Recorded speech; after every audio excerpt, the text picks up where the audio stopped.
Good morning and welcome to the Capital Gang. I am Oscar Semoyamsoke ready for this Easter weekend Capital Gang. And Ofunopondo is in the house. Typically, he's already started with Tar Cafe goodies. We have missed you, and clearly you've missed us as well. Yeah, I've missed you, gang. And of course, our listeners, I think you have also missed me. We have missed you. Yeah, but I've been, I thought I should go and do farming. Yeah. I'm on Mulanda and Kapele Byong. With this rain, I am planting. I'm doing my 150th acre of forest. Wow. And I should say, the way you're dressed, you're superb. Very smart. I'm sure you didn't buy that shirt. And that's very unusual of you. A compliment on my dressing. But as you know, I'm aging with good daughters. Yes. This is clear. So the daughters bring back good. Very, very clear that your daughters have done a good job. And I like the what do they call that? I have Nicholas Opio in the studio. What do they? Is that a jumper? What do they call it? Chest warmer. Chest warmer. Yeah. So you're most welcome back to Gang. You're looking superb. Looks like your farming is also working on you. You know, when you are a farmer, you do what we call from garden to the plate. Garden to the plate. And you do a lot of physical work. Yes. So you trim the body. Yeah. The noise, the pollution of Kampala. We don't have it in the Kampala. Yeah. Okay. You know, having a week when you're not in a car, you don't drive. Walking around. You're walking around, yes. Yeah. Have you brought us some pawpaws today?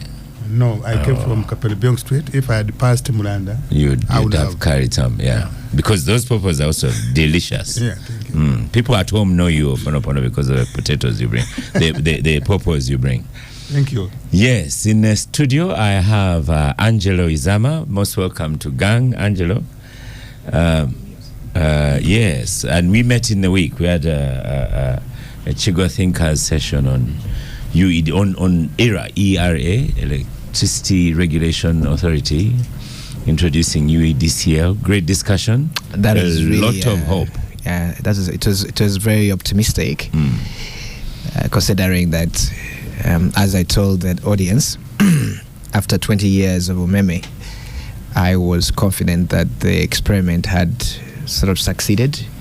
So I was skeptical about returning that concession to a government parastatal, but it appears like the regulator has learned some lessons. So we look forward to holding them to account. Yeah. You were not as hopeful as they were, and a lot of people that watch the whole session on television are also a little bit skeptical. So it's down to ERA to make it work. Indeed. And they made some promises that we should see in a month, maybe, when they connect people who have not been connected and so on. Well, since we have the deck stacked with lawyers today, you know, I think how eventually the government manages the buyout, I think that's a sticking point. The final figure will require some explaining, because it is considerably higher than what has been discussed in Parliament. But I think that the 2 points that I had issue with, one, whether the tariff will be used to grant UEDCL some leg room, you know, to reinvest in the network. The regulator says there's 100 million already provided for in the next year for reinvestment. And then, of course, having sat on this side of supervising a government agency myself, I know how Byzantine or even just crazy procurement procedures are in the government system, procurement and recruitment. So if they can give UEDCL some special consideration on how to procure maybe under private sector rules, I think that is going to work out well.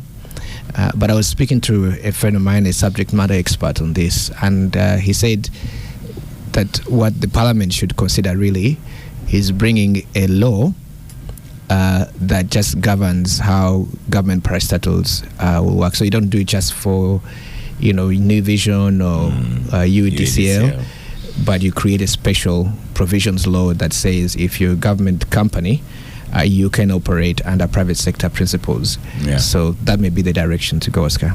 KCL is always complaining that they don't have money, and yet they are big collectors. Anyway, we shall see. Nicholas Opio, a real pleasure having you on Gang. The last time I spoke to you, which is probably a couple of years ago, you were thinking about going to exile. You had been imprisoned. Your car had been vandalized. Actually, I don't see Nicholas since he fled. Since he fled. I spoke to him on phone. Yes. Oscar, that's the time I saw it. And then a couple of weeks ago, I was seated here in the Gang chair, and I saw you on television and said, the man is back. And that's the reason. And then you've been on social media as well. So welcome back. Thank you, Oscar. Many people have characterized my hiatus out of the country in many ways. Exile, he has fled. To flee means you're running away from something. Yeah. Really, Oscar, I hadn't fled. You were running away from those people who arrested you? Not necessarily. I had confronted my problems with the courts. Yeah. The state had withdrawn all the charges against me, and I thought it was time to go away and do something else. Wow. So I left the country really at my own will, voluntarily, and spent 2.5 years away. But I'm glad to be back. Yeah, I'm glad to be back.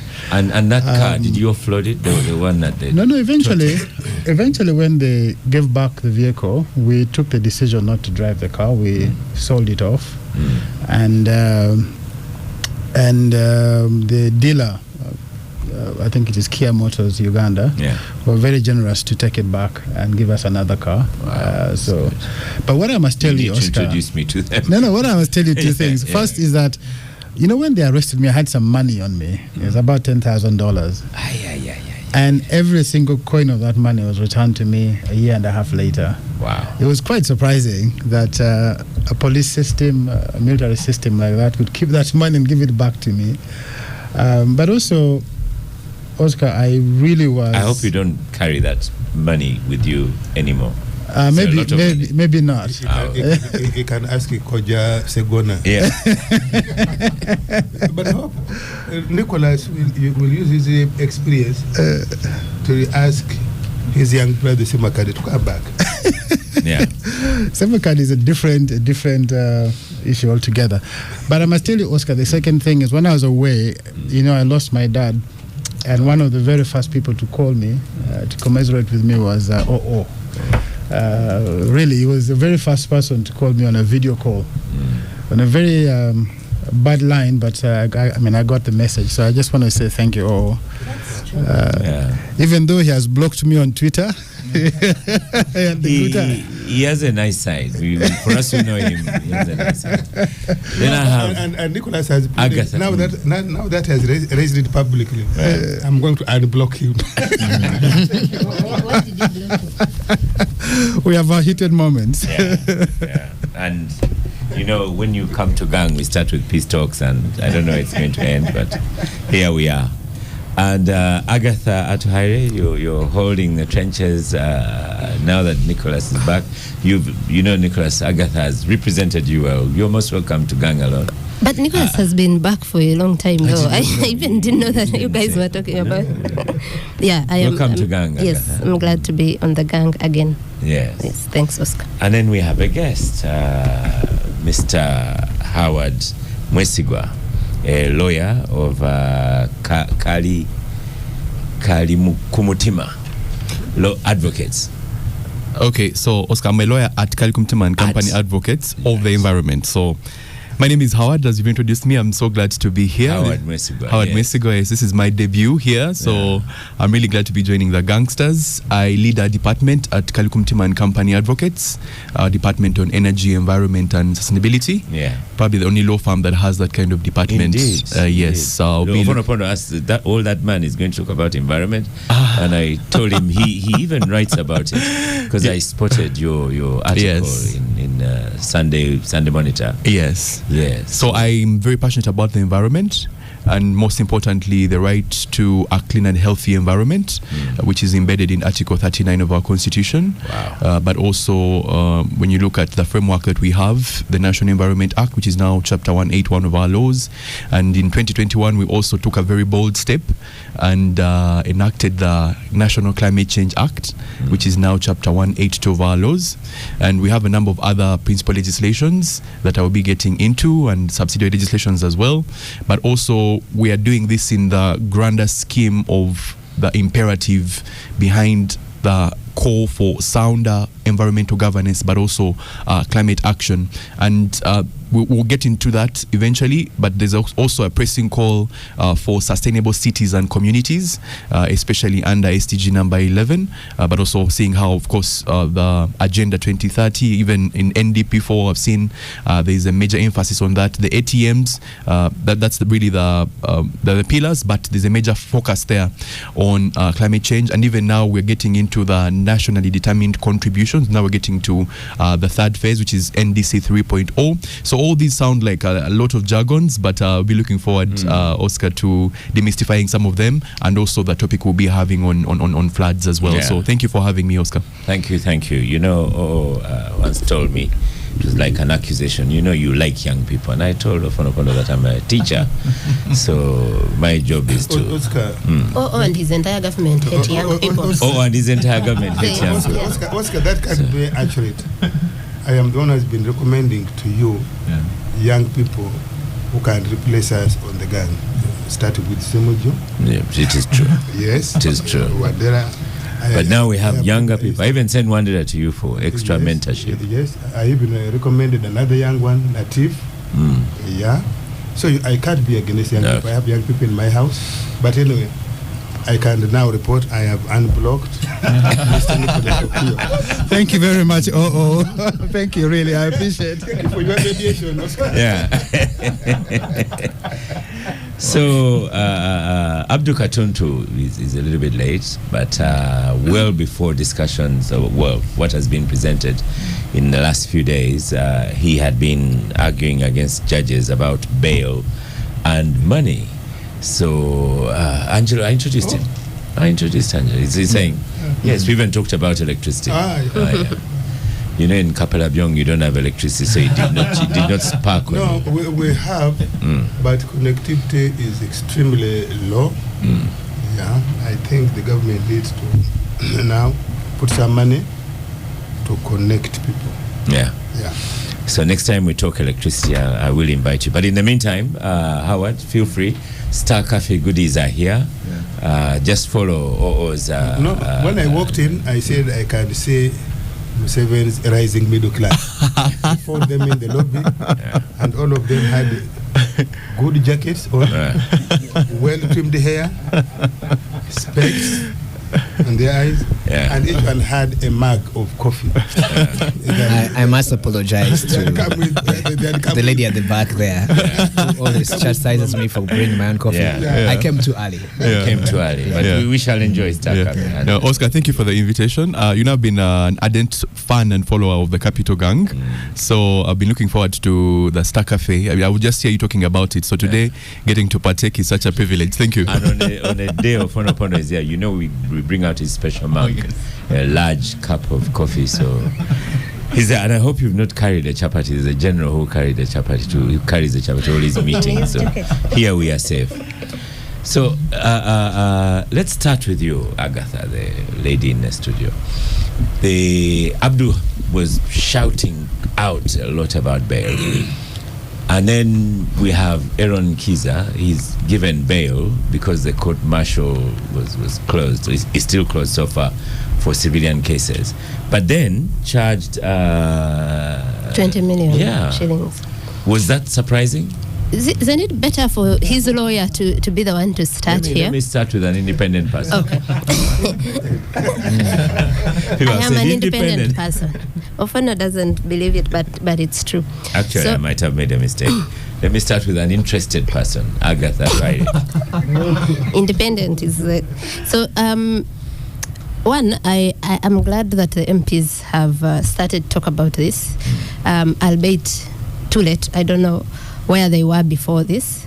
When the matched parliament happened in July last year, there was... I mean, the questions of bail and the exorbitant fees had been there, except that now it's much worse.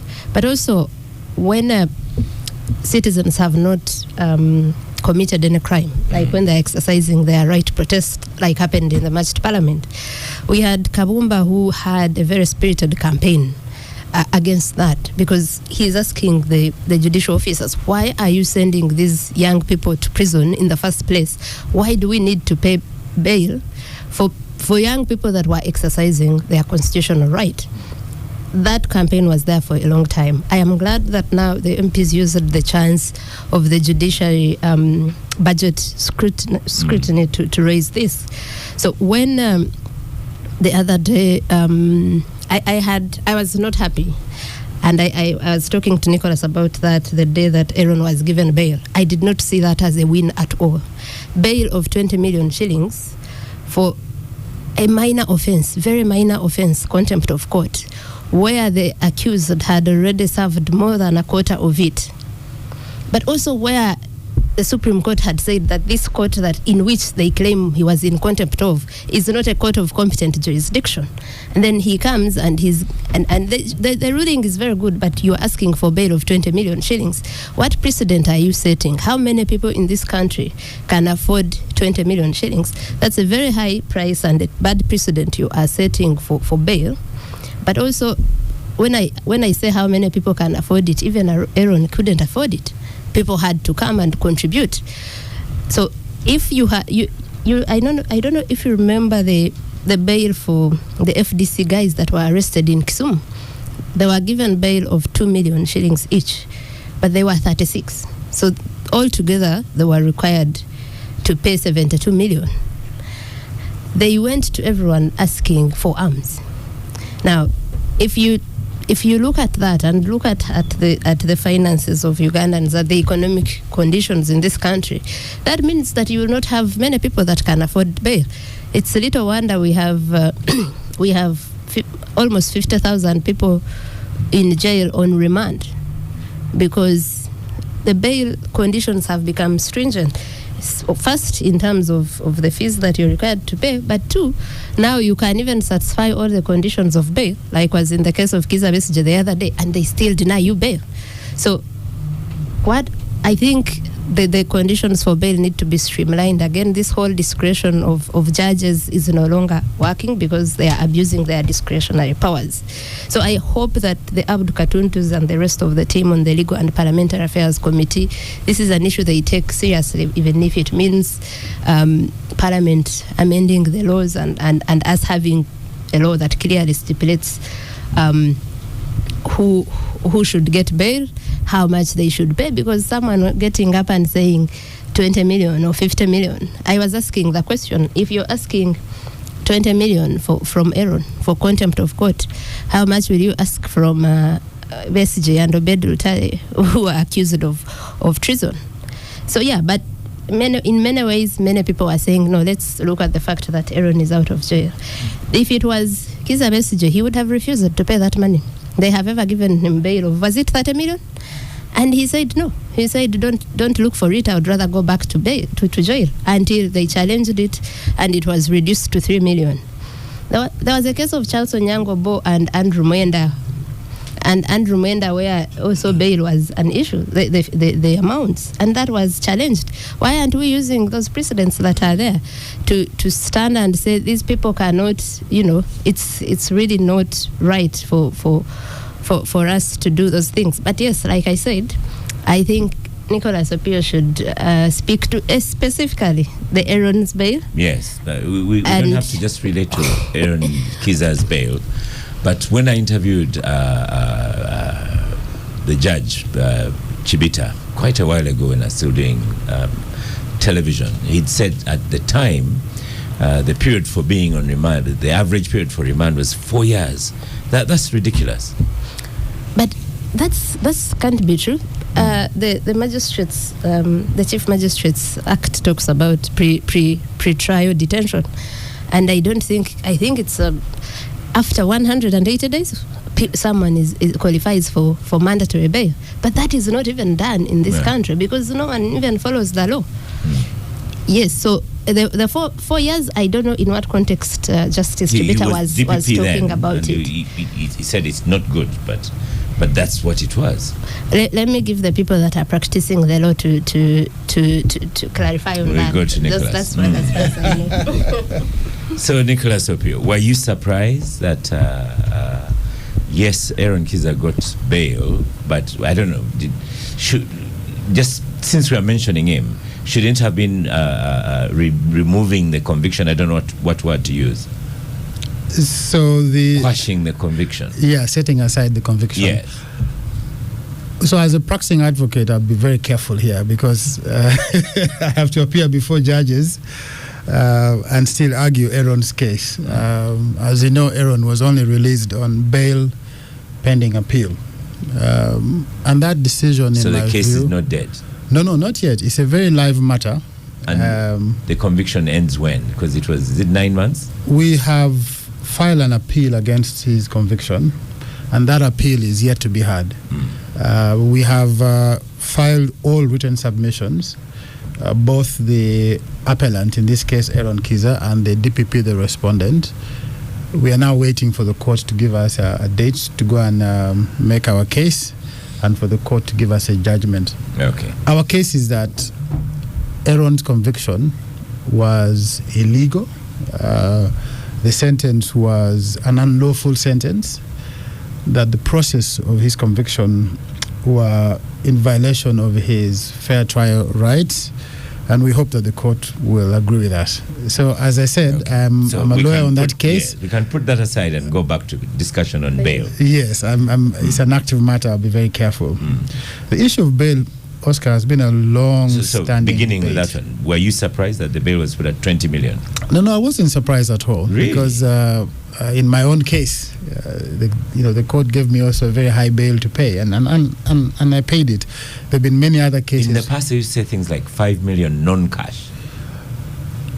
So that's true. I think that for me, the issue is focusing on the amounts that the courts give as a condition for bail is to focus on the tree, not the forest.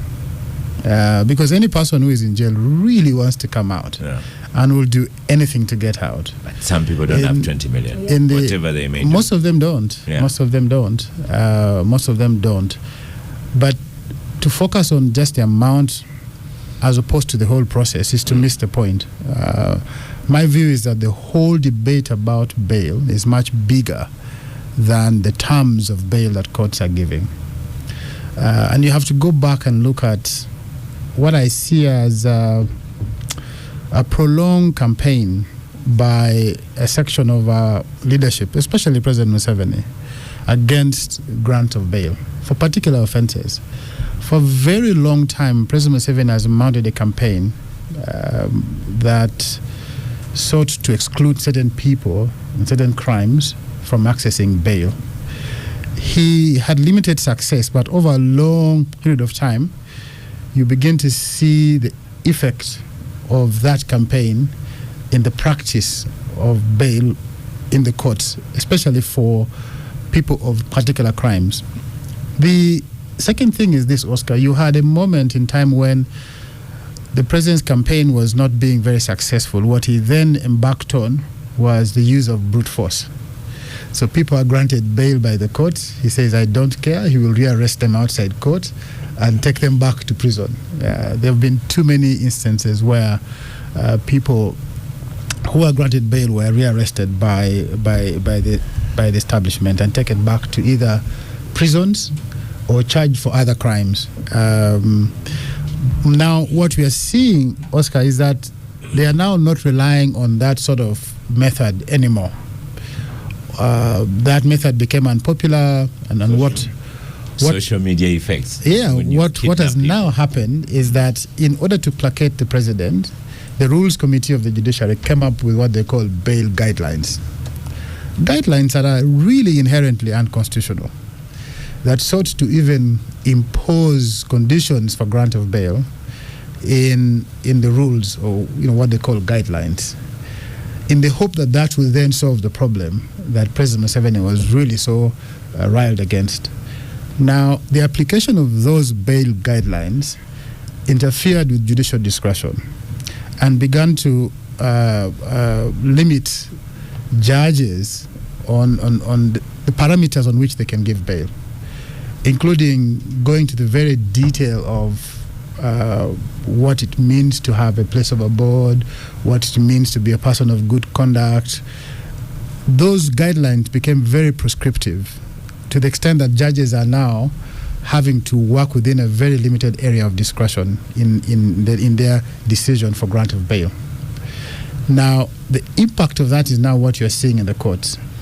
The pressure mounted by the campaigns, the use of force to try and rearrest people who are granted bail, and the bail guidelines have now come to full effect. You have judges now really afraid to go beyond the parameters of the bail guidelines. The other thing, of course, is that you now have a condition in which judges are on really probation. In our case, we were lucky we got a judge who was not on probation. He had the courage to write the judgment that he wrote. But in the Besigye case, you have a judge who is on probation, who is having to hear a bail application from somebody accused of trying to kill the president. Such a judge is in a very difficult position. And in that case, you saw the judge saying, you really have complied with all bail guidelines. In fact, I should have released you on bail. But in the last two paragraphs, say, because of the gravity of the offense, I can't give you bail. That is a result of this situation where the courts are now under immense pressure. You have judges who are on acting capacity, do not have the independence and the security of tenure to be able to make tough decisions. And that is what leads us here. But the last thing is this. I think that we are experiencing our Rivonia trial moments. If you're familiar with the Rivonia trials, Nelson Mandela, where activists came to the conclusion that justice was at odds with legality, and that therefore the courts became a site of the struggle, not a place they sought justice. Because they viewed their trial, the prosecutorial decisions to take them for arraignment, as an act of political confrontation as opposed to a genuine crime being tried. And people then go to court and use that platform as a space for advancing whatever struggle they're involved in. That sort of atmosphere creates a lot of tension in the court system. From the judges to the prosecutors, people are really, really very tense. And in our case, in Aaron Kiza's case, we took the difficult decision to decouple the activists' approach to litigation from the actual pursuit of justice. And when we did that, we found some minimum success. But in many cases where you have a real contestation between the prosecutors and the accused persons view the prosecutors as acting in bad faith, as being partisan, as being vindictive. And then the accused persons come to court not to seek justice, but to use that platform as a place for activism. You then lose the debate about what is actual justice. And I think for me, we have to have a moment of reflection. Because as a lawyer, I can't be like Mandela's lawyer, who went to court and described Mandela as a minister for defense for the incoming government. And never really thought about even trying to make the case for his innocence. And so, in our case, we decouple that process with our pursuit for justice, much to the chagrin of many of our friends. Perhaps including Aaron Kiza, because he sees himself as an activist lawyer. The client himself when he called us in prison and asked us to get him out of prison, by any means possible, at least accepted to take legal advice from us. And we told him, we are going to be your lawyers. You're going to take our advice. If you can't take it, please find somebody else to do your case. And so he agreed that we should find a legal, lawful means to get him out of prison, as opposed to the apology that he was being asked to make. And so we did that, and we got him out. The point, Oscar, is that every actor in that space has a responsibility for why we end up in this sort of situation. And perhaps it's a moment to reset. From the prosecution, from investigations to prosecutorial decisions to the way we prosecute these kind of cases, do not really give anybody confidence in the justice system. Howard Migua, today we have a young lawyer in you on Gang. The senior himself is in the studio. Welcome to the Capital Gang, Abdul Katontu. And this time the senior will speak last on the matter. Thank you. I'll apply for bail.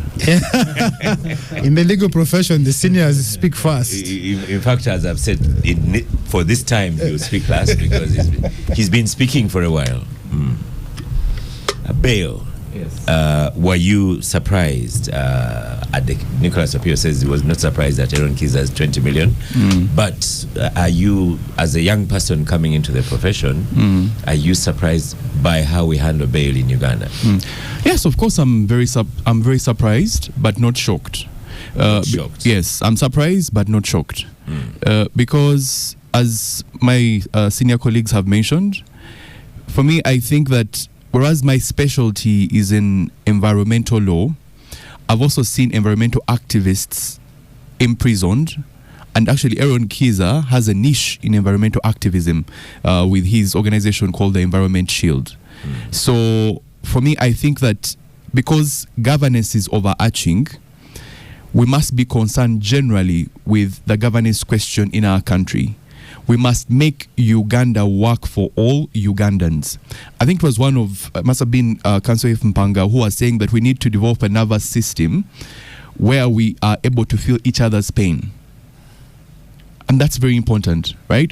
So I think when we get into the question of the amount of money that is for bidding, so I can say, okay, I've given you the latitude to apply for bail, but you have to pay 20 million. And the scenario that Agatha alluded to, of 72 million, and you can't afford it literally. So it's now up to you to look within in your family or friends, right? So why that might not even be a win, it's like you've had to buy it. So the right to apply for bail is no longer a right to apply for bail. You have to technically buy it.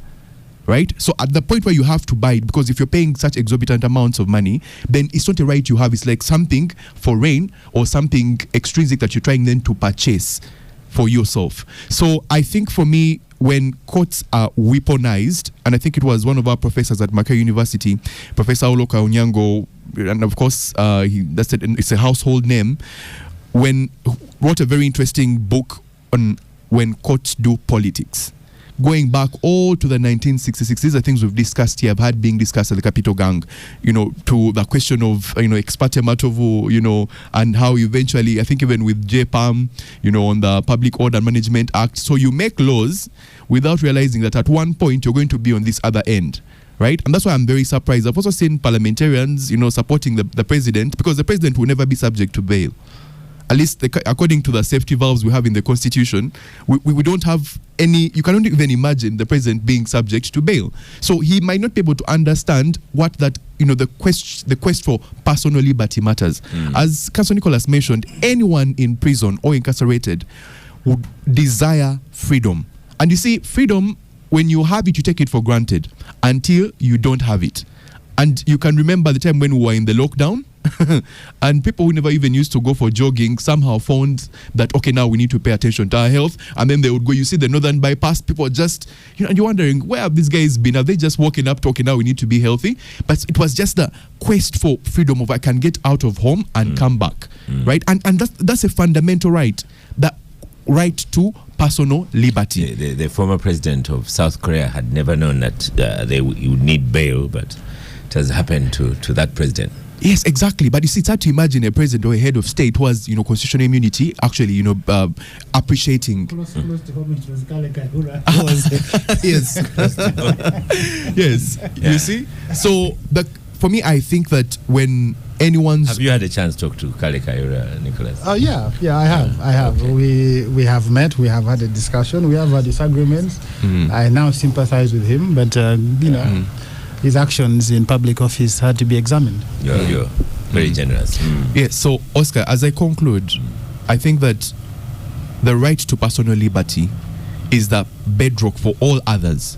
Right? Because if you do not have the latitude to exercise any of your rights, then there's no point in them. So when any member of the public is faced with such circumstances and their right to personal liberty is being infringed, then I think we have a moral responsibility as advocates, we have a moral responsibility as members of the community to defend that right. Because if that person's right is infringed, it sets a precedent for all other subsequent infringements. Because if Councillor Nicholas Opio's right to personal liberty is infringed, it shows that it's possible. And if the context in which it is infringed is not questioned, if the perpetrators in that regard are not brought to book, then there is no guarantee, there's no assurance that any other person, myself inclusive, will not again be subjected to the same kind of treatment. So I think it's alarming, but also speaks fundamentally to the governance crisis we have in this country. And we must reflect critically on how we can make Uganda work for all Ugandans.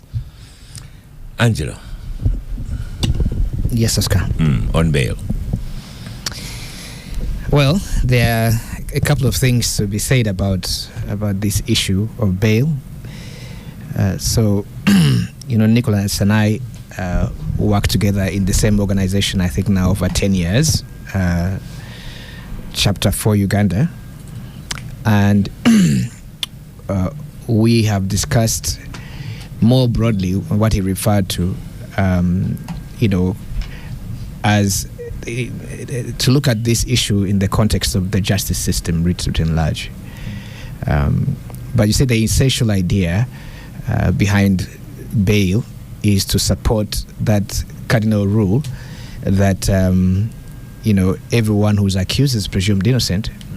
Okay, but and that punishments handed down by the courts must be after a process of a fair and impartial trial. So bail is really intended to create those objective conditions to allow an accused's guilt or innocence to be determined by a judicial process we also assume to be, fair and impartial. And that also includes what is generally said but perhaps not practiced in the country, that justice delayed is justice denied. Now, people like Joe Loka and others have done some thinking around this, but as Opio said, there's been no proper resolution. So if you ask, is the penal system in Uganda delivering justice? The answer would generally be no. Because, and I say Abdi is looking at me, but the whole idea behind penal justice is reform and rehabilitation. Okay? But I think the scales are weighted on the side of punishing those who might be accused. And I've seen very little in the last 20 years, for example, to develop forms of reform, outside the penal system. Like, can you go and do community service, for example, for minor offenses? The jails, on the other hand, because of the problem with our commuter system, are filled to the choking point, I think, by about a factor of 400%, and in my interactions with the prison authorities over the tenure of at least 2 commissioners general, we have complained to them not about the conditions in the jails, which are overflowing, but also that they must join the rest of us in trying to decongest those jails. The process in the government to decongest those jails I feel has not yet. It's at the center of it, colleagues, is that there is no sense of urgency around this idea of the presumption of innocence, even if this is the basis of our, of constitutional justice, that someone is assumed to be innocent until proven guilty. Now, I think, in conclusion, perhaps that the jury society, the judges and the judicial system and the bar must really think about these preeminent conditions in Uganda. What Opio referred to as the tension, with the political actors. My sense is that they are focused on law and order, and therefore rule by law, not rule of law. There is a sense that the only way you can hold the country together is to exercise some kind of extreme control over citizens. Maybe the political system is not providing breathing room for society to be much more empathetic and much more willing, to accept that some people, they make mistakes. When they make mistakes, if they are grave mistakes, we can punish them with a jail sentence after a trial. But if you look at all the misdemeanors, minor offenses, and especially the age of the country, where these offenses are to be expected, like this period we are in, leading to an election, there's always a rise in the jails, the jail population, by almost a factor of 18% in some periods. So we know, but we need to 18% even seems low. Yeah, well, in the last election, actually, surprisingly, the number of arrests were not as high, but maybe because the person Opio was referring to was no longer heading the police. But when he was in charge, there was a real, uptick in the jail population. But the level of brutality, so the justice was meted out on the streets. The level of brutality was higher. So anyway, to conclude, Oscar, I think, if you look at it from the perspective of society, the age of the country, the aspirations of the next generation, the bench must be a place where we can adjudicate what are the real Ugandan values, and not just, go through this administrative straitjacket that has been imposed, like Joe Loka said, as a result of the relationship between the political class and the judicial class. Ofonopono, on bail, recently was amusing. You were not around, but a former deputy attorney general, advised his client not even to seek bail because he saw the weather outside, and he said, from the way I'm seeing the weather outside the court, we are not going to apply for bail for you. Yeah, but you remember that same person, when he was still Deputy Attorney General, what he told the Justice Catherine Bamgemeri. And I think that's what Howard was saying. When you're in charge, you see things differently. But I think, Oscar... Very true. I think, Oscar, we need to look at the contradictions in society. I remember in 86, when, don't accuse me of starting my story with 86. At that time, it's a tradition for all of you. The NRC thought that corruption, defilement, and things like that were serious offenses. And they enacted a law that if you commit those offenses, you are charged. They gave 480 days. I think so, if my recollections are good, before you could be before you could consider applying for bail and be granted. When we promulgated the 1995 Constitution, that was changed immediately. I think the motion was moved by El Karhanga, who said this now contradicts the Constitution. And then the court system became liberal with bail. I want to disabuse Nicholas's view, that assertion that these matters are being, first of all, only political. No, it is not just political. Even other offenses. And I think this is what happens when you give people wide discretion under the cloth of independence. Independence of the police, the discretion of the police to investigate. You can see what they are doing with arresting people, suspects. You can see what they are doing with the bond. Even when we have the 48, but the police is abusing the discretionary powers. And I think I also have matters before courts. I think judges, magistrates, presiding officers are abusing that thing, the independence and discretion. And I think that's where all this stems from. And it's not just bail. I think maybe we would have time to discuss the hidden costs of seeking justice in the Uganda court system. Because it's not just bail. Yeah.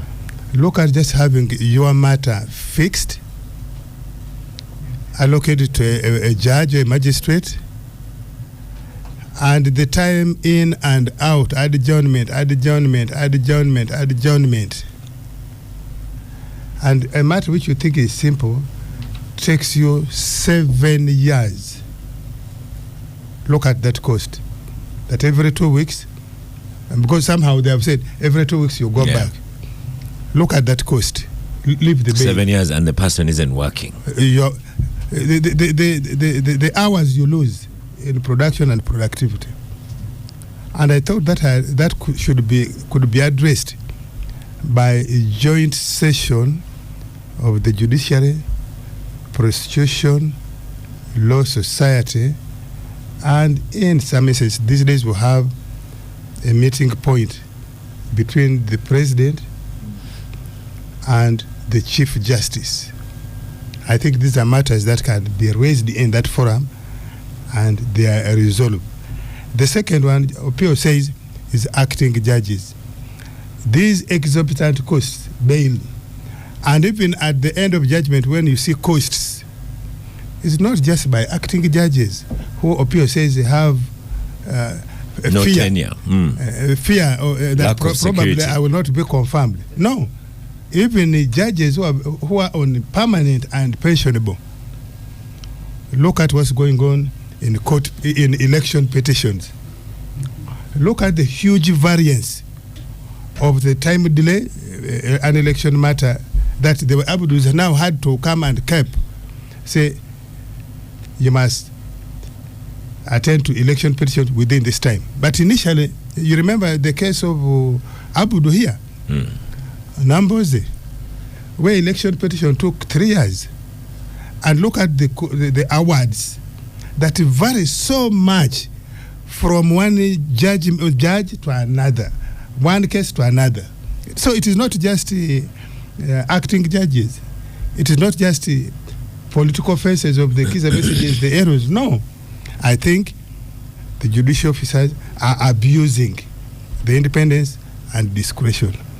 And that's where probably I support my young friend, the table banger, that maybe this judiciary needs a shock therapy.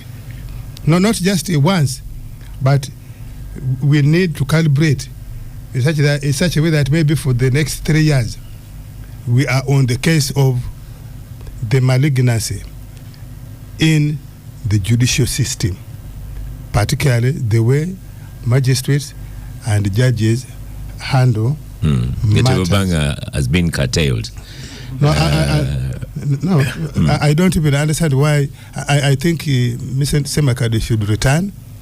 He's taken in for his 2 years, and then he battles. Yeah, like Aaron has done. I don't think hiding the way he's doing is the best way.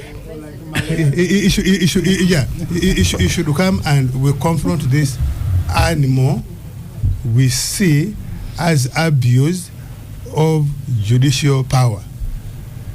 You know, I don't think hiding is a good thing. So, for me, I think it is not just bail, but it's the entire system. And so I was a journalist before. Then I went to I was I was Chief Investigations Officer for the Uganda Human Rights Commission. Yes. And I was given task, particularly in northern Uganda. And that time we define northern Uganda to start from Moroto up to what is now Zombo. During the time of the war, 96, 2000. That was the time I was there as investigations officer. And yes, and I opened prison cells inspection almost every month. I made reports. I caused the dismissal actually of a number of prison officers. I opened the detention facilities of UPDF. I opened detention facilities of the Uganda police. And you could go to a prison and you find somebody who has 5 years, is on remand, has never been brought to court. Even today, if you try to cross-check, if we are there, you will find people who have been charged in court, yes, and for either because of the sloppiness, the laziness in the judicial system, their cases are not brought, or because of logistical reasons. The prison authorities say we have no transport to bring this suspect, even when matters are called. And so I think there are many things that need to be addressed, not just bail. And when we focus on the high-profile political people, we lose track of the people who have no voice and are facing worse situations. Yes, Kiza messages case, Aaron Kiza attracts attention, but there are people who are not of that level who are going through worse things in that judicial system. Yeah. The way Agatha is looking at you and for the first time with admiration, I'm stressing the first time. Agatha is a young person, doesn't know. I interviewed you for the first time in 2008. So I thought you had started at plot, whatever. What plot is that? Plot 1. Yeah. Plot 10. Yeah. Young person. But also, I must also confess, when I was inviting you to the show today, I thought I was inviting an NRM, but I'm saying maybe I made a mistake and I needed to invite an NRM person. Actually, NRM. Is the true NRM. He's still NRM. NRM stands for Open, Transparent Accountability of Individual Power and Government Power. Oscar, he said that the judicial officers are abusing the independence. Where is the independence in the first place? Which independence has the NRM given judicial officers? That's why I said there's now a meeting point between the judicial people and the executive. Now, if you're a judge, if you're a chief justice, and you fear to tell the president and the Speaker of Parliament, because they meet 3 of them. Or the president gives you calls to tell you how to decide. Then I think you are not worth being a judge. If you fear to do Abdul, you've been telling them to resign if you don't want to be a judge. Would you be hanged? Would you be hanged? Would you have Justice Kania? Justice Kania, who you are quoting. I have seen you are harassing her on social media. I'm not harassing her. I'm just writing Kania, facts. Which I also think is wrong, singling her out. Because, so, can any judge say, I have made this decision because I fear to be hanged? Okay. If the president or the government, the executive is going to hang you, why not accept to be hanged? Why not resign? Oh, we're going to stop for a break. If you think I agree with you. If you think that the atmosphere is so toxic that cannot allow you to exercise the independence that you swore to uphold, why don't you resign? Then that means maybe we'll have people. Let us stop for a break first. But judges. I'd like to welcome Abdul before the break. Welcome to Gang. Thank you, Oscar, and don't give any question. I've just No. I said earlier that you will have last word. Don't forget I said earlier that you'd have last word. Thank you very much, Oscar. Welcome to the Capital Gang. We've been discussing bail and seeing that we have a senior in the studio. No, I just wanted to conclude. Before you conclude, let me tell listeners, we've had a few issues on the online platforms, but they've been sorted. But you can just go to Capital FM Uganda. We have a space here that's running, and you'll have excellent access. Yeah. Conclude. Yeah, I'm just saying, I don't like to call people by the English names. And in the case, Opio is actually a twin, so it's already a title. So Opio. Opio says acting judges. What does our constitution say about the tenure of a judge and process of removal? It is so difficult. The president cannot wake up and fire. The cabinet cannot wake up and fire. It requires appointment of a commission of inquiry of friendly people. In our cases, we sometimes even don't have the money to start off that process. So any judge, any person who's pleading for them on account that they are fearing for their tenure is being disingenuous. I think the distinction must be made between a judge appointed and approved on a permanent basis. That judge is difficult to remove. There's a whole protracted process. But a judge appointed on acting capacity, what is really probationary judges, really that instrument of appointment, the final one, he's signed by the president. Yeah. And the case of Justice Bukirwa really exemplifies the problem of acting judges. No, that on account of a decision you make, no one likes it, they don't send your name for final approval. So you then don't appear on the list. But as you know, it was renewed. But also, would you make the same argument for members of parliament whose term is 5 years? But you can see the lousiness with which some of them, even when they know they have statutes of tenure. So really, I think let us not use that, because then we are shifting the blame and saying, because they fear the president, they fear this. No. People must have the spy. But even the president interferes with their decisions. Isn't that true? Ladies and gentlemen, let's try and get up into this the objective discussion. reality, or the practical objective reality, is that judge is waiting for final instrument of appointment. And without that instrument, in 2 years, you could simply be on the street. And so it has its own implication if they on don't exercise of judicial power. Exactly. Yeah. Or I go to agree. your private chamber. Abdul, well before all this, because high-profile cases have brought this issue of bail, but you've been shouting about it. But first, put the record right. Is acting judge a lawful position? Needs to do more. There is an active matter in the Supreme Court and I always want to restrain myself commenting about matters that are active in court. We need to give... What matter is that? That very question you've asked, yes. Okay.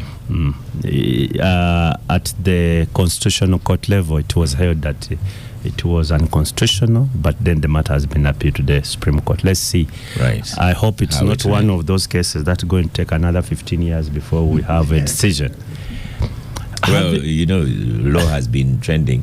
This week, there was a definition of a woman in the UK courts. Now that is clear. Yes. It took courts to define a woman. That's it. But, Oscar, to go back to the subject of the conversation, throughout my short time in Parliament, I've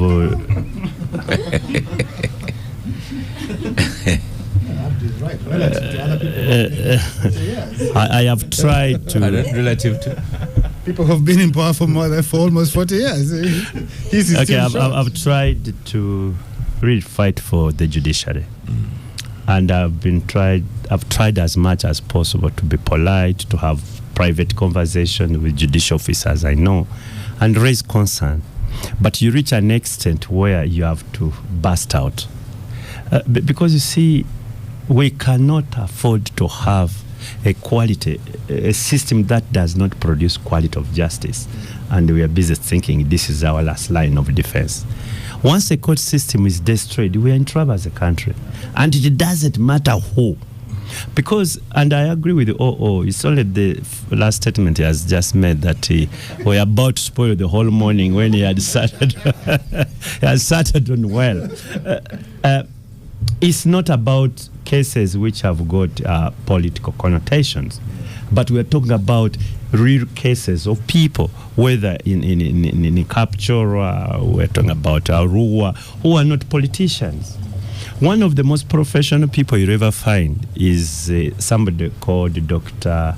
Vyavashaja, the Commissioner General of Prisons. But he's faced with a task, and I don't know how he handles it. Most professional people. One of the most professional people. If you really must judge him, fairly and really without any biases. He is so good, but these people just continue throwing people there with their remand warrants, and they don't prosecute them. You find, like a month ago, there was a committee that went to Luzira and found somebody who had been on remand for more than 15 years. So what is the purpose of bail? What is the purposes of trial? The Constitution guarantees, one, a fair trial, speedy and fair actually. But if you have been on remand for 15 years, you've served your sentence before trial. So, and these judges, a few of them were talking to me after my outburst, and they were like, how can it be you? And I'm like, guys, by the time I speak that way, just know there's a big problem. And I hope they listen. Because the country is bleeding. How can somebody be on remand for 15 years? What justice is this? 15 years. But because he's not a politician, he's not a prominent lawyer like Kiza, he's not a doctor. They are all Kizas. There's not a Dr. Vesige or the other Kiza. Then the press, the social media is not picking it. She's a woman in a West Nile there, suffering in a prison without trial for 5 years, 6 years. Then the other issue I was raising with the judiciary, and Nicholas knows this, is a practicing lawyer. You go to a court and the judge says, I'll give you a judgment or notice. So you walk away not knowing when the judgment will come. So what they do, they start going to the clerks. Have you peeped there? Have you seen my file? He went with it. Is it right? I don't know. And once you have that sort of conversations, then very many unethical things can happen. Maybe the judge wants something. Then the clerk is also blackmailing litigants, they're blackmailing lawyers. But we have a problem, Oscar. Lawyers so scared, practicing lawyers, are so scared of talking about the judiciary because they think there are repercussions. So to me, a person with me, I'm in an advantaged position. Yes, I do a little bit of praxis, but I'm more in politics. And if I don't use the platform I have to speak truth to them, then who will? And I hope they listen. I really hope they listen. But the good news is, there's one person I know, and I know him very well, is the Honorable Chief Justice. He doesn't fear criticism. That you can get. The Honorable Chief Justice Owinyo does not fear criticism. So you can criticize him and so on. You not get offended. He is a tough debater. He can defend his tough and so on, but he will not fear debate and he will not be offended. So when we are talking like this, for us, we know the man we are talking to, that he has this thing cut out. In any case, he's about to retire. And I want him to retire and say, look, these are the milestones. When I was Chief Justice, this is what I achieved. One of them, during the time of Bart Katreva and his, we have seen the expansion of courts system. We've recruited so many judges. Even the infrastructure has increased. They are now the best paid civil servant, as a government servant, maybe on the continent, on the whole of Africa. Yeah. And not only about their monthly, but even in retirement. we are looking after them even in their retirement. They go with a brand new car. They go with a brand new house. They take 80 to 100% of what they have been earning. So what more would a judge have to? He doesn't have to be corrupt. And when we talk about corruption, Oscar, it's not about bribes alone. But if you decide a case not based on the facts and the law before you, then you are corrupt. And that's what we are complaining about. You can't continue sending people to jail, actually punishing them. Then you say, well, I've punished you, but after 5 years, I say you are free. You committed no offense. It doesn't make sense. And what's your name again? Howard says, now bail is for buying. Literally. I mean, this is insanity. Why should anybody buy bail? And that was, they have monetized the bail. In fact, Nicholas said he's not surprised about the high amounts. No, it's wrong. Well, let me tell you, Oscar, a little bit of jurisprudence.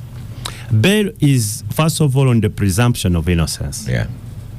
That's number two, to deny somebody that presumption, then you must, as a court, exercise that discretion judicially. Keeping this in mind, will the accused come back and stand trial or not? Two, will he interfere with the investigation or not? Once basically you are satisfied of those two, the others are minor consideration. But just that doesn't fly, interference.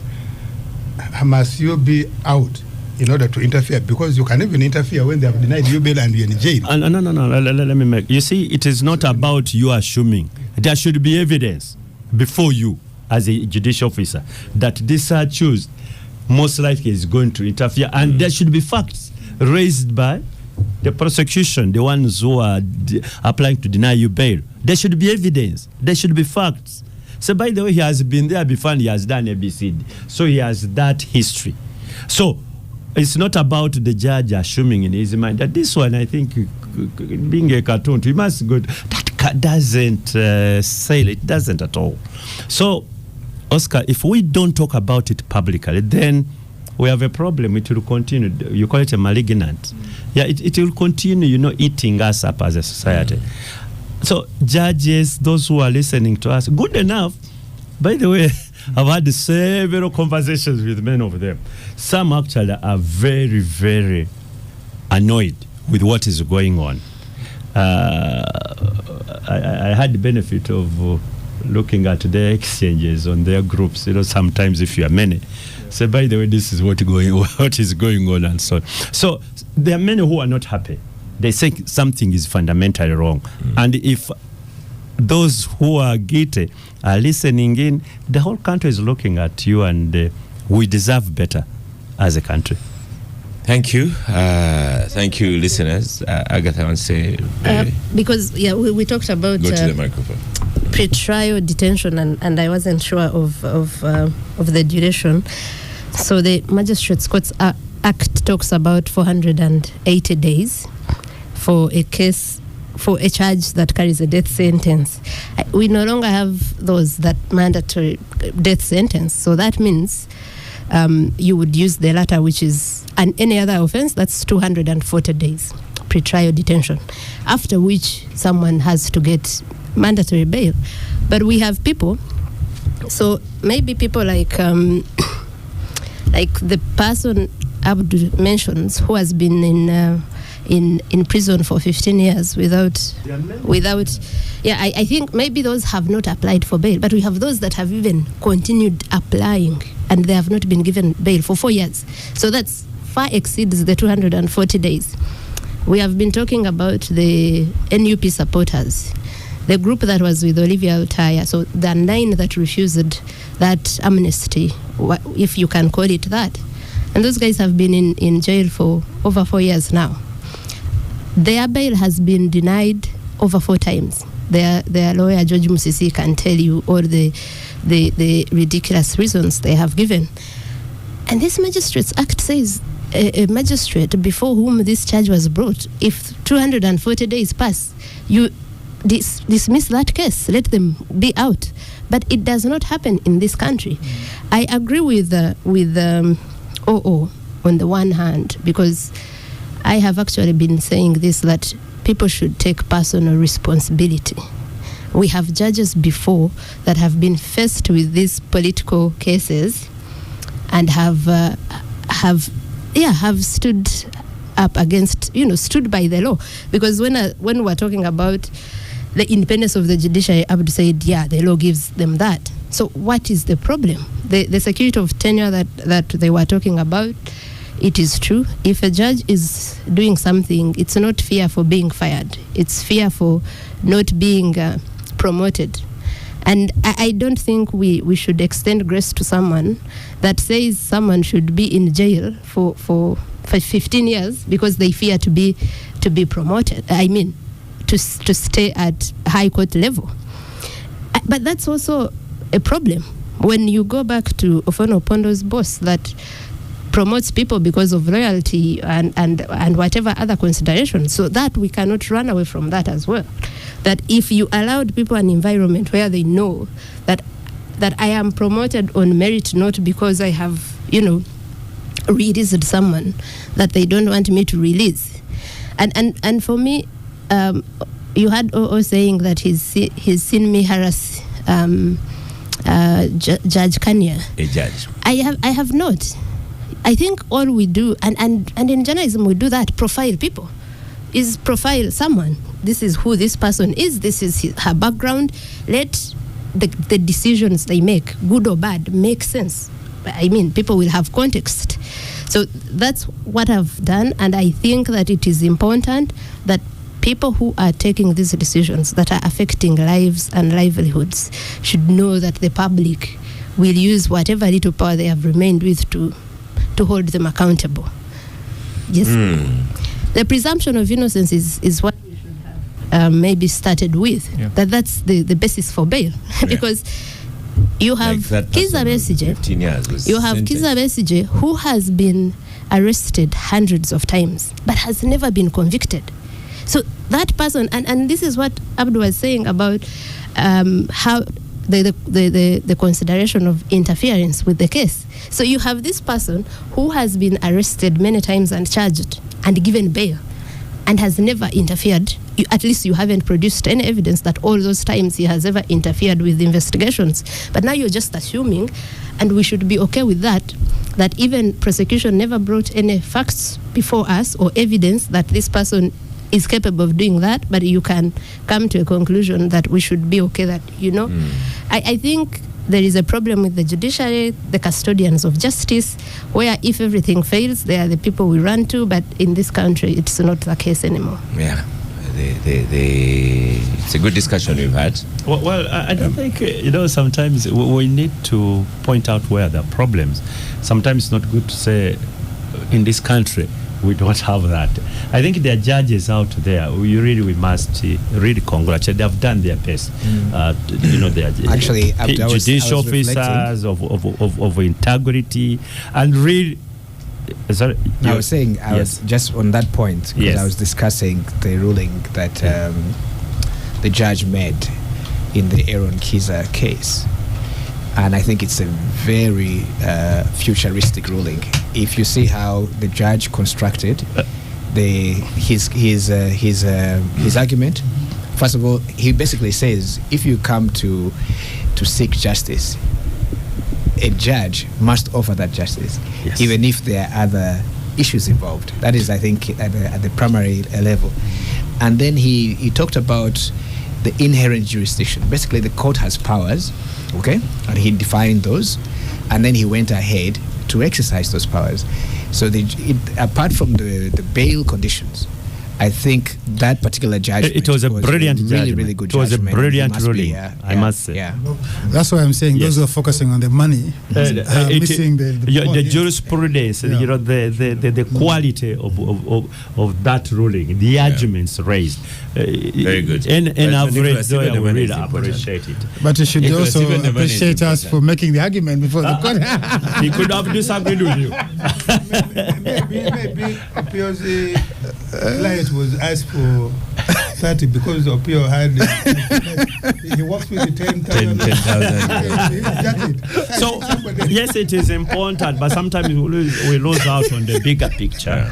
And there are many people, let him pay. because the High Court is a court of record. It sets precedents, and I see that ruling, coming up to guide other courts on many issues. Allow me to it was go quite to brilliant. Howard Mwesigo, because when I invited him, it was floods in Kampala that were on my mind. You penned an article on those floods. Very quickly, what is the summary of the article? Right, thank you so much, Oscar. So the gist of the article is really the governance crisis we have in this country. So one might wonder, but I mean, we're talking about the environment. What would governance have to do with the environment? So there's what we call environmental governance. And that goes to the heart of how we're actually implementing policies in this country. We have very good laws, as you might know, Oscar and the viewers, but the question of implementation. And the question of floods is like seeing someone vomiting, and you're like, oh, why are they vomiting? So that is like a sign of a greater or a grander problem. So we have said many a time, and I've disagreed with some of my senior colleagues when they call scenarios like this, like floods, and they say these are natural disasters. I've disagreed with them. Why? Because some of these extreme weather events are not natural, and there's nothing natural about them. These are completely man-made. And let me begin. I just want to unpack this so we get to understand it well. So there's the global imperative on climate change and climate action. So there's the global contribution from historical and legacy emitters like China, like the US, among other countries, right? But there's the climate change that is induced locally here.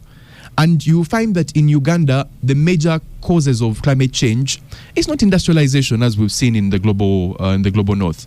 The major causes of climate change locally here in Uganda is deforestation, the encroachment on swamps, but also the sort of unplanned kind of urbanization that we have. Because Uganda has such a fast-growing population, I think it's about 3.2% from the recent impugned statistics we have from the Uganda Bureau of Statistics. Yes. The adjective is not necessary, but continue. Are you disagreeing with me on that? No. Please continue. Yes, they're impugned. No, it's not the point for discussion. But all seems to disagree, and I want to take him on that. No, not the time. Okay, be that. Does he even know them? Do you know them all? Not the time. No, please. Be that as it may. So, Oscar, the point I'm making is this, and to the viewer and to the listeners, that we have the global contribution from the global north countries, the historical emitters, but in Uganda the major causes of climate change are actually locally induced.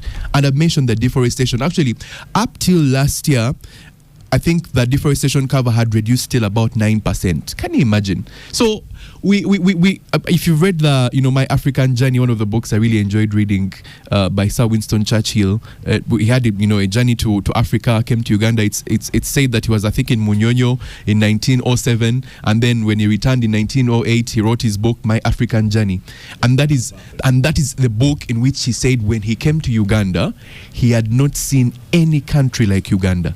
The beauty, the biodiversity, right? The warmth of the people, that there was no one who was poor. And then he said that this indeed is the Pearl of Africa.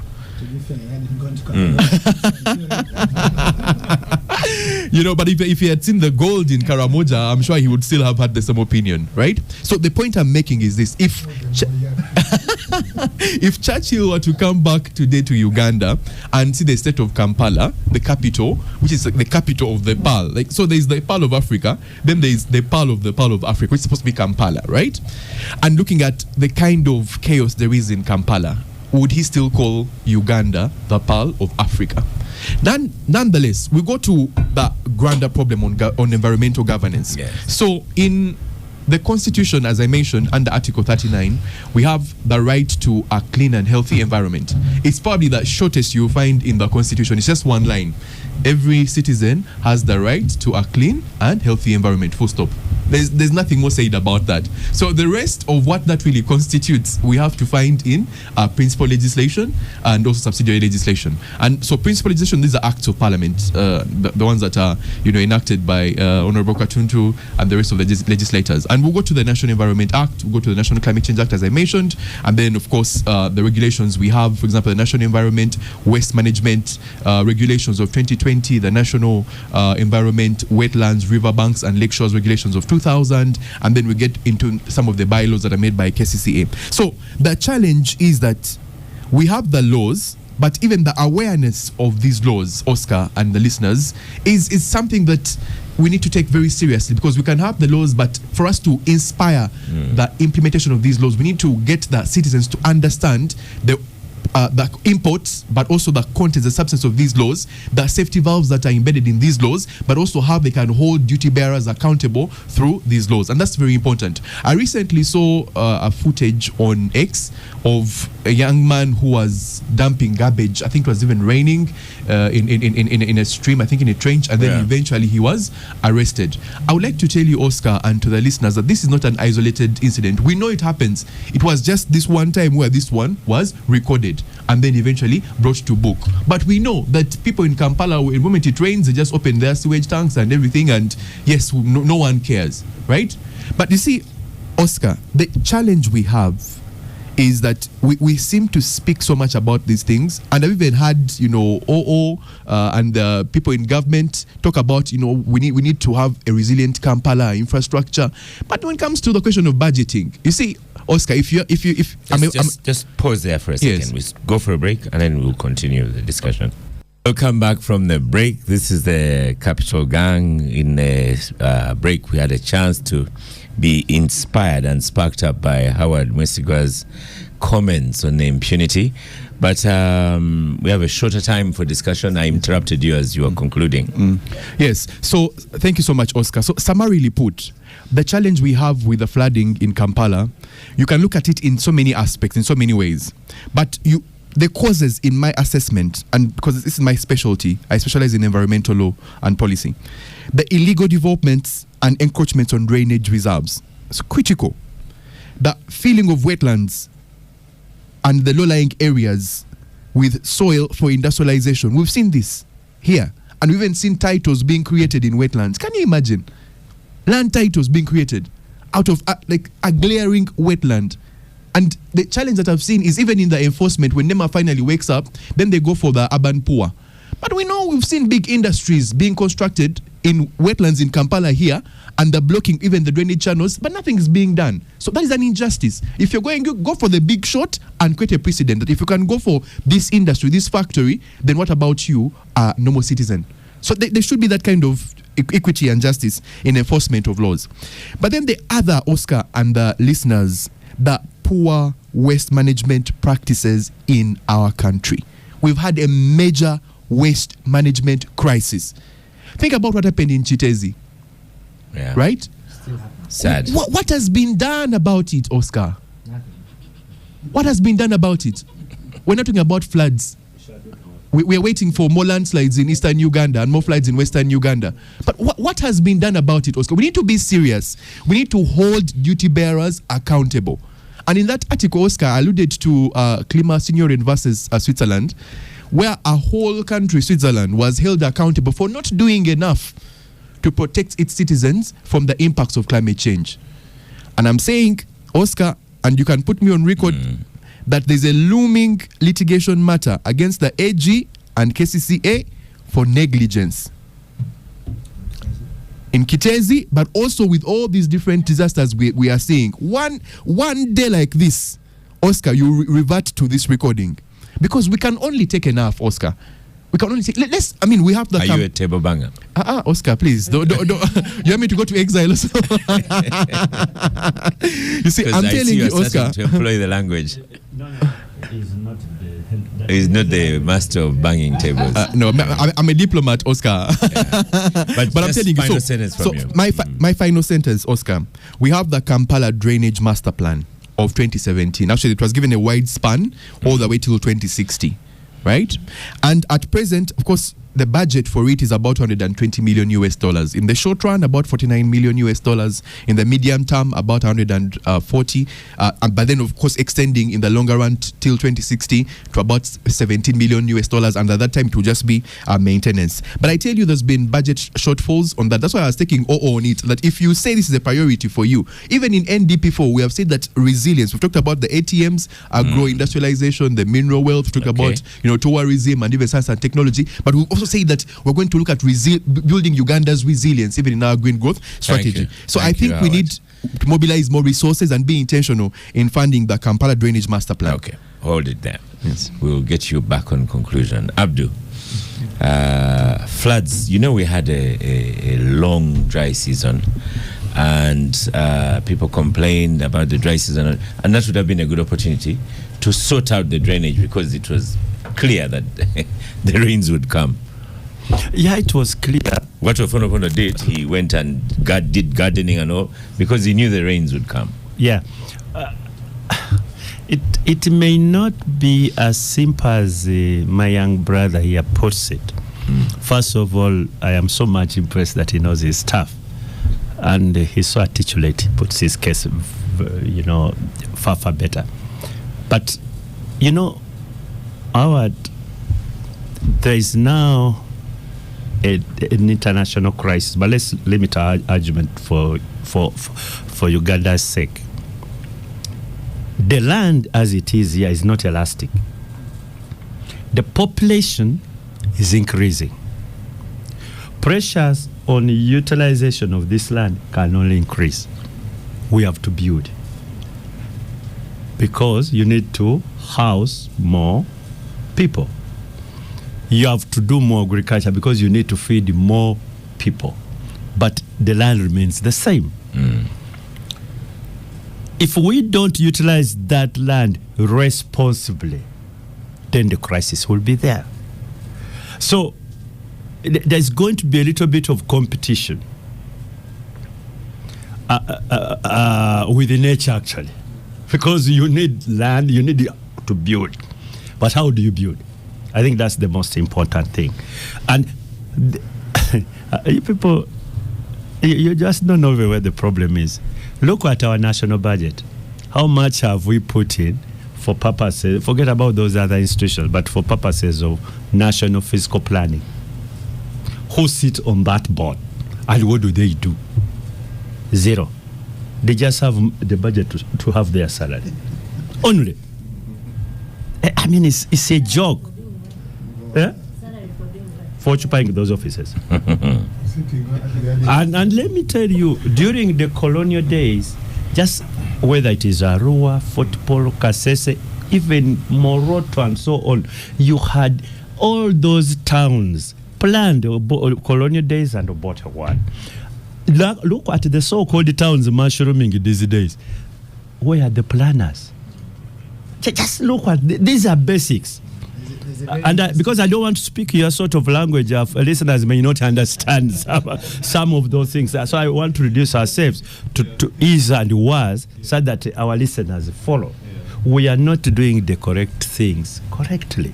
We need the town councils, and we've upgraded the villages, trading center to town councils, municipalities. Actually rebaptized them, but they still remain slums and so on, and they're not being planned. You don't know where there is a Boma, where there is a leisure place, like you used to have golf courses all over, including Moroto. There was a golf course. You get it? Just look at what is going on. Many are reopening, but Boma zero. Have golf course roads without the golf course itself. Please, Oscar, please. I know I used to be chairperson of the local government accounts committee, so I went inspecting all this local government. In Masaka, they have encroached on the golf course they are building. So it's in Mbarara, everywhere. In Ngulu, it's not there. So we can really Masaka refocus. has been fundraising to get it back. We can really refocus on things, including basic manners. During the colonial days, every homestead, and always fond of talking about this, they had what they call a katandal. What is katandal in English? where you wash plates and right. And Harvard trade is talking about dry racks. So those, you even had the pit latrines, which they are to inspect and do physical visits to see whether you've smoked them and so on. Abdul, when these guys came to power. No, Oscar, this is quite important because let us start with the basic. And then schools, they used to tell us to plant trees. Primary schools. So when you talk about trees and destroying, we need deforestation, there are ways of doing it. But you have a National Forestry Authority, there are beakers and so on. Yeah. Just know how many trees have they planted this year, and you have free human resource. Just go to schools and say very pupil, you have 5 trees, give them. But this was actually the case when I went to primary school. Yes. You're on now. I was to do 2 minutes each. Conclude. I was saying, and 2 minutes each, because I have about 10 minutes talking about OO. Okay. So, first, I wanted to share a letter to Cabinet written by Yoweri Museveni in 2021 titled Defending Uganda's Unique Heritage and Nyara. He is very articulate there about, because he looks at the physical geography of the country, the climatic conditions, and he makes a case. And he left it there. So, it is not that people do not know.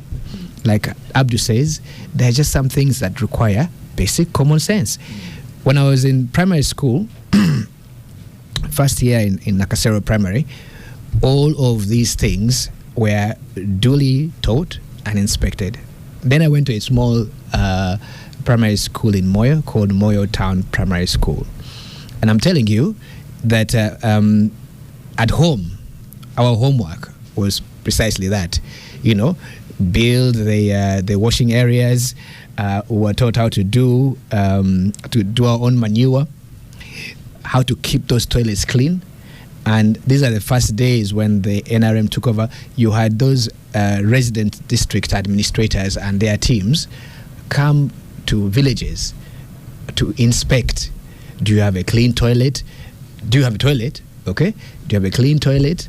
Where are you disposing of your waste? Today, there is just like gross, not just incompetence, indifference, and cynicism, but there's a sense of just to whom it may concern.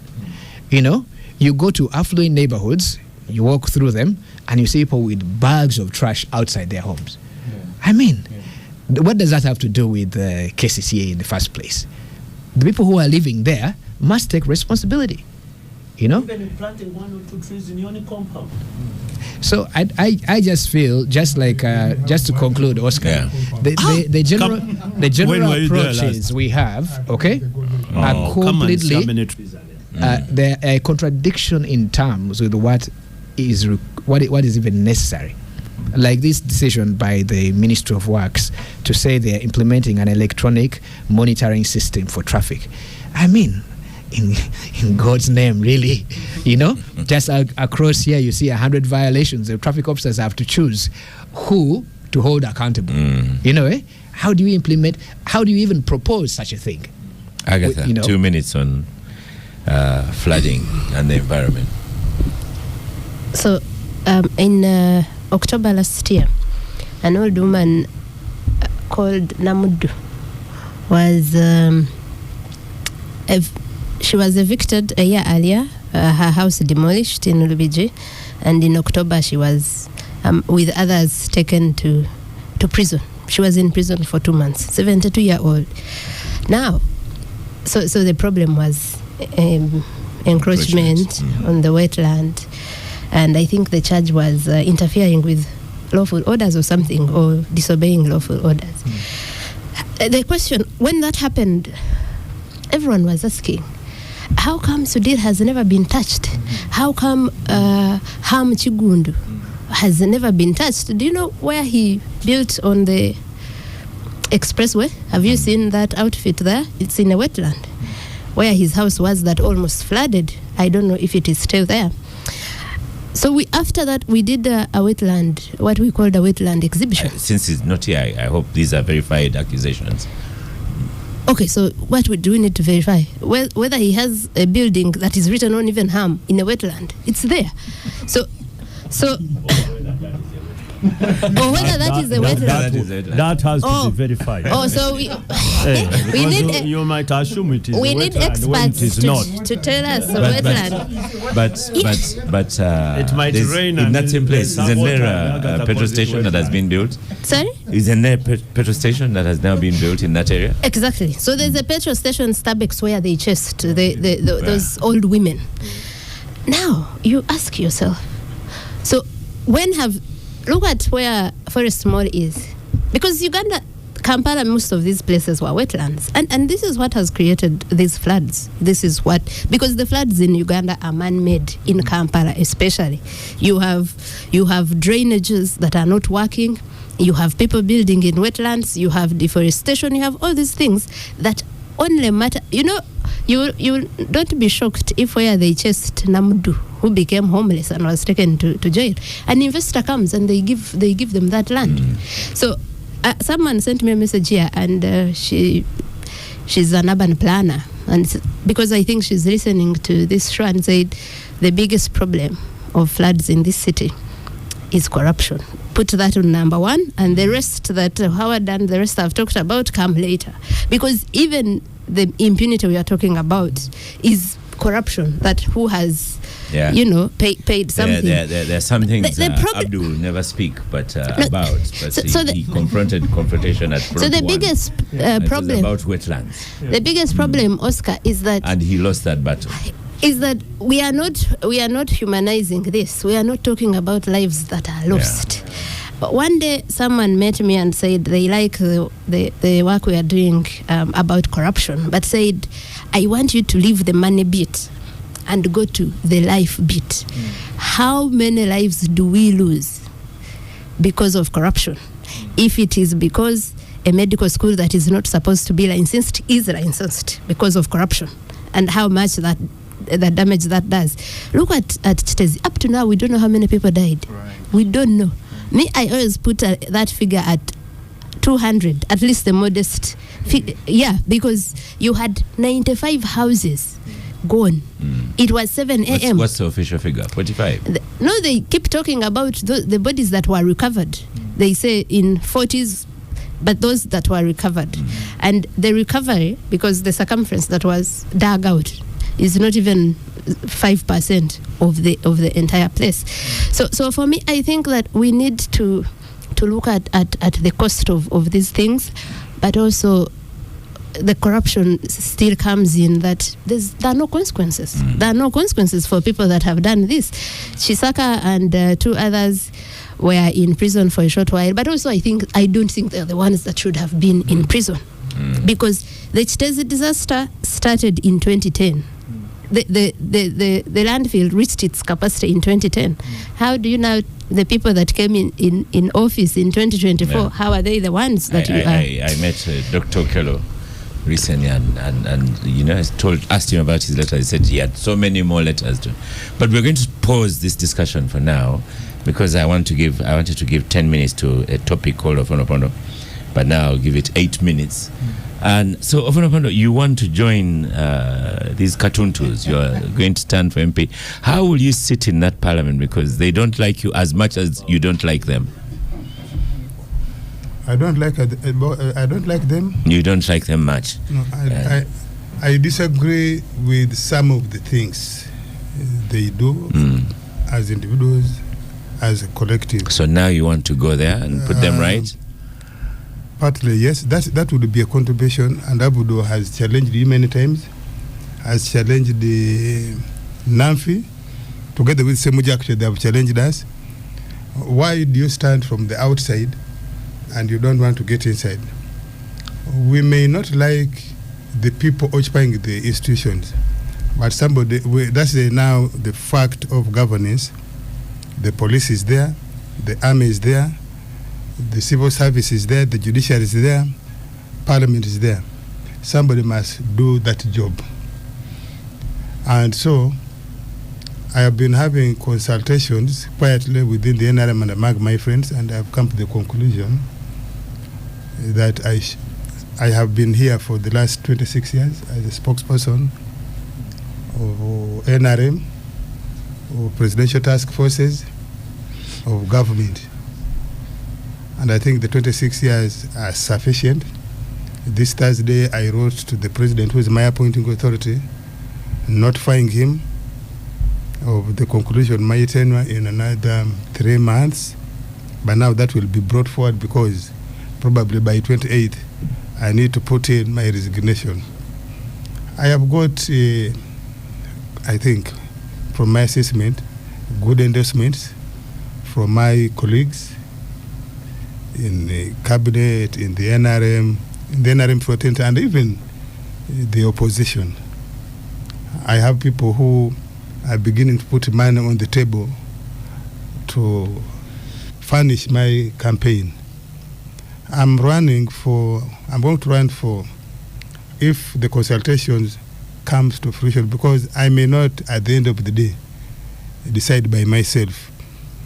I'm intending to run for MP for the elderly because I'm now 61. The law says 60 is eligible. I want to take on my older brother or even father, Mr. Honorable Gidudu Mafabi. You sure that's your grandfather? I think it's my grandfather.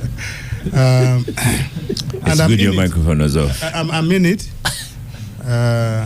It's going to be robust.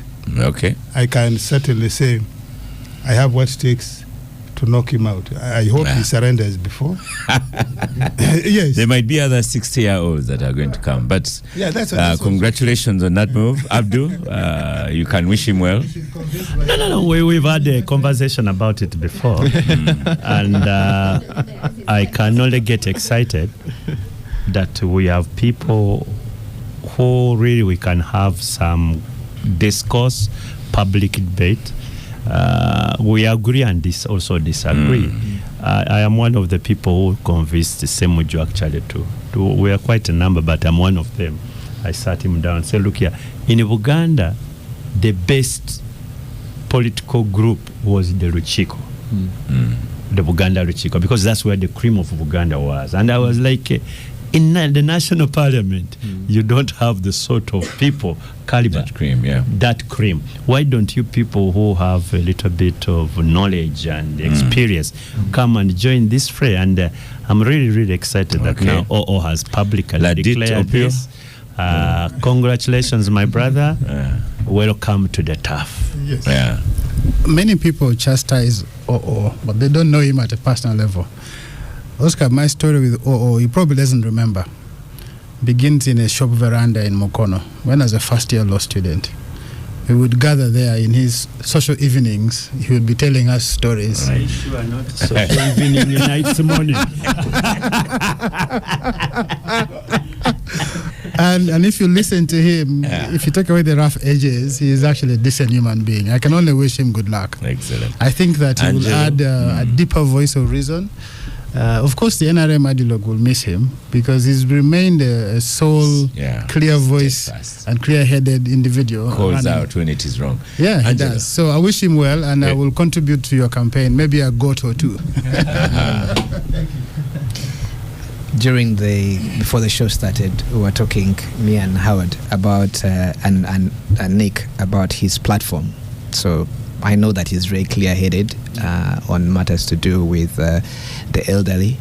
I'm also excited that he's going to focus on healthcare and resilience for people who are in their late stages. You know, as the country is younger and moves closer to the city, a lot of our seniors are left by themselves in the countryside, and that's going to be his focus. So we congratulate him and wish him well. Agatha. So we are talking about OO's bid. Are you contributing anything? At least on this one you can't. There's nothing to be nice about. First of all, we've not understood that whole elderly card. What have they done those that are there? Why do we need elder representation for the elderly? When when Abd Katuntu is representing Bugwe, does he remove the elder from that constituency? And no, I'm not saying you are. They used to say it was only women who fear to age, but men of these days. So I'm not saying you're elder. I'm saying that the MPs that are there, the elder are part of their constituents. If it's not just a plan to keep bloating that parliament and have the Ofono Pondos to vote on bills that their boss wants, I'm not excited. But please, you can. For it, good for you. Please, thank you. And conclusion, Miss, our guest concluding on all topics. Yes, Harold Mwesigwa. Yes, thank you so much, Howard Mwesigwa, Oscar. So I want to wish OO the very best. For the elderly seat. For the elderly seat, yes, and I hope you will be a good. You're not like Agatha, who was not impressed. I mean, we also have youth representatives, nationally, and I mean they're also represented in the main. So I think that vulnerable groups need to be given some special representation. So I wish you the very best, but I also hope you will be able to champion the vulnerable. No, he's representing the elderly that are, okay. Where I'm going. Let me go, Oscar. Yes. Let me go. Yes. Where I'm going, Oscar, is I'm passionate about climate action, and what climate change does is it sort of exacerbates already existing vulnerabilities without even exempting, the old people, the women, the young people. So I hope all that we can have a conversation after here, how we can be able to champion that cause. But finally. Oscar and our listeners, I think what can be done, especially on the component of the flooding, because that is where my passion really lies. I think that we need to prioritize wetland restoration and avert further encroachment by implementing these laws equitably, both to the big shots, but also to everyone. But I also think we need to upgrade, as a matter of priority, the drainage infrastructure in light of the Kampala Metropolitan Drainage Master Plan. But also, finally, I think that we need to appreciate the whole concept of smart cities and communities in light of SDG number 11, where we look at actually building climate resilient infrastructure and ensuring that we are able to have a Kampala that is smart, sustainable, and climate resilient. Yes. Thank you. Yeah. And write some more. That's why I found you. Thank you. So thank you, gangsters of the day. She's resigning from the media center. That's good news. Thank you, Star Cafe, for powering the gang. Yesterday we had a big theatrical evening. We had a big theatrical evening at Taiba International School. It was excellent. You read the t-shirt. I thank you, Honorable Katuntu, and wish you a great Easter. Nick Opio, Agatha Atuhaire, Howard Mwesigwa, Angela Izama, Ofonopono. We wish you all the best. We are biased because we are the gang. I am Oscar Semoyam Soke, and I wish you a happy Easter.